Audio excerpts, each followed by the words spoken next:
We talk about the holidays and getting set to try to de-stress our lives. Dr. Simon Sherry is joining us, professor at Dal's Department of Psychology and Neuroscience, and it's all about avoiding family drama during the holidays. Dr. Sherry, welcome back to the program. How are you? Thank you for having me on this afternoon, Sheldon. I'm fine. Are you all ready for the holidays? More or less. A few key gifts to buy, but I'm feeling pretty good about things so far this year. Pretty good. So I guess being prepared helps reduce some of the stress. But you do a quick a quick Google search. A lot of people are searching how to reduce family stress over the holidays or dealing with family members. This is a common problem. What about this interested you? I'm a practicing clinical psychologist, and I can tell you every year without fail, in that first week of December or so, my phone starts to ring and my email box starts to get cluttered, and the presenting difficulty is dealing with family over the Christmas holidays. You can pick your friends. You can't pick your family. There's truth to that, but you can choose who you hang out with. It is often difficult to deal with family members over the holiday, but before we get into some of those difficulties, let me be clear. I think Christmas rituals are a good thing. I think that those routines can be really great. They can foster a sense of stability, a sense of security within a family. I think that things like family dinners are great. There's a lot of known, empirically researched and established benefits to something like a family dinner over the holidays. I am tremendously proud to say that our home, has become the place that people want to come for that family dinner, that people have chosen to include us in their lives by accepting our invitation. And I think, to your point, that's something to be proud of. But there's also lessons to be learned by bad examples. There's clearly a dark side to all of this, and oftentimes there is a lot of drama around the holiday season, and that tends to surround family. Our guest on the program, Dr. Simon Sherry, professor at Dal's Department of Psychology and Neuroscience, and it's about avoiding family drama during the holidays. Again, a quick search, and people are saying it's not about me. That somehow, the actions of others is not always a reflection on you as an individual. Is that something you've talked about or discussed? Well, I think there are several ways you can deal with family drama, and I think one important aspect to dealing with that over the holidays is to focus on yourself. Other people are very hard to control, and I certainly encourage people to assume personal responsibility for their own behavior. Regardless of what others are doing around you, you can take the high road and try to be a truly excellent family member when you get together and open gifts or share a dinner or what have you. Mm-hmm. And that seems to be, some of the collective wisdom that's out there. Sometimes what the internet presents to us is fake news. I'll use a term. Some of it, though, is falling in line with what you're talking. Okay, so, making the most of a bad situation, that's one way, I guess, of saying what you're saying, isn't it? Sheldon, I think another key thing here is keeping your blood alcohol level low. Okay, some good advice. If you have one or two drinks, that can definitely elevate your mood and reduce your anxiety, and that's going to have a favorable effect on your holiday activities. But if you have a large amount of alcohol in a short period of time, that's a depressant. It's going to bring your mood down, and it's also going to disinhibit you in ways that are probably not going to be helpful to your Christmas experience. Okay. Be good to yourself. Don't drink too much. What else is on this list? I think you have to be careful to be strategic. There are certain people in your life who you may experience as toxic. They may very well be the case. In fact, when I talk to people over the holidays, oftentimes I think the difficulties that they have with other people are very well-founded. There are disagreeable or maybe even abusive people in their lives, and then it can be very difficult to be back in a forced type of interaction with them over the holiday season. So I think you want to be strategic and limit your exposure to these people who are toxic.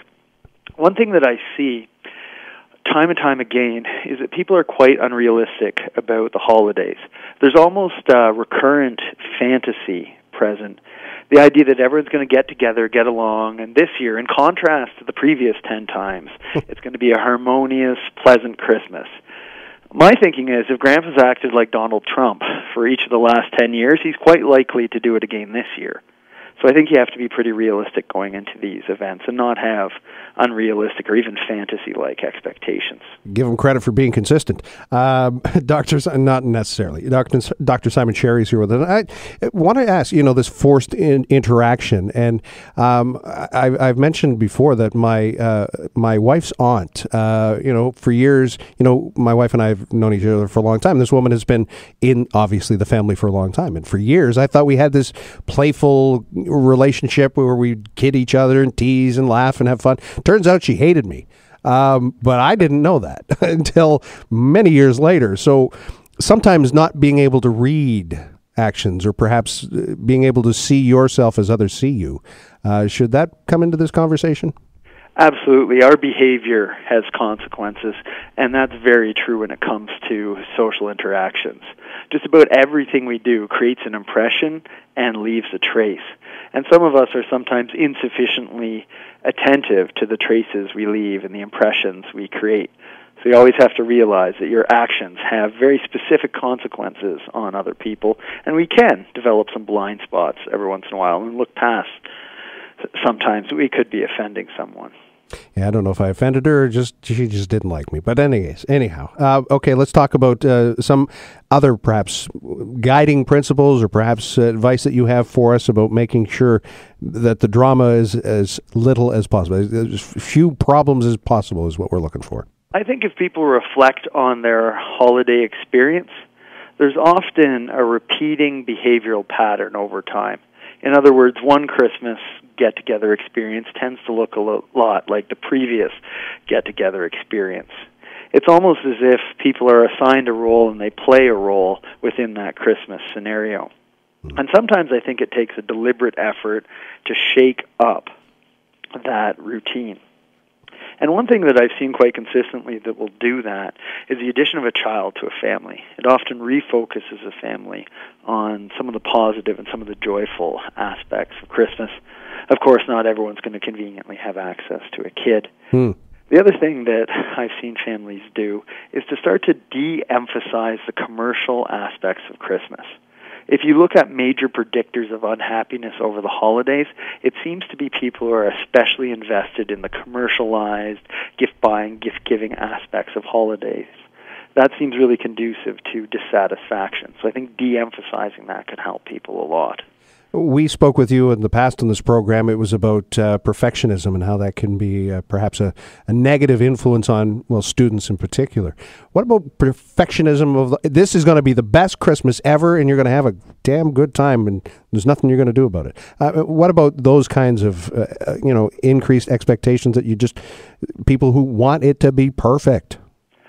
More and more there are people who expect you to be perfect, will demand perfection of you in an unrealistic way, and not surprisingly, increasingly people are reporting a real sense that they need to be perfect for others.